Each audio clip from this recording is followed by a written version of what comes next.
baby twala nune ku ice cream twala nune ku ice cream Kanda kino ekifaananyi ate ekirala kirungi nnyo. Kino kinkubye. Ani oyo?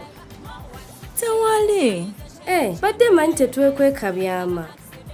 Sweet Kamonde wange oli otya? Evudde wa James Kizito. Ebintu sibitegera wakati wammwe ababiri ennaku zino bibuzaabuza. Kirabika ayagala mbeere muganzi we.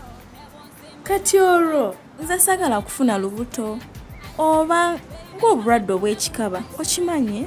Namulaba akyakala ne Adong era ne mulaba ne Kafiona naye bwe mukikola wenaze bulungi okwewala okufuna obulwadde bw'ekikaba. Naye ddala y'obikola Rachel. Nedda.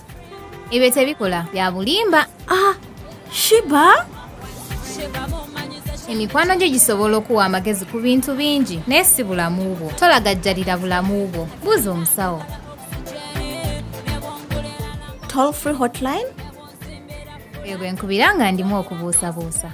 Bw'oyagala okubuuza mu kyama ebikwata ku kwekebeza endwadde z'obukaba kuba ku nnamba y'essimu eno 0800 ku bwereere oba otuweereza obubaka wandiika FP lekawo akabanga owandiikewo obubaka bwo oweereze ku 8228. Tukola okuva ku Monday paka ku Friday okuva ku ssaawa 1 ez'okumakya paka ssaawa 2 ez'ekiro.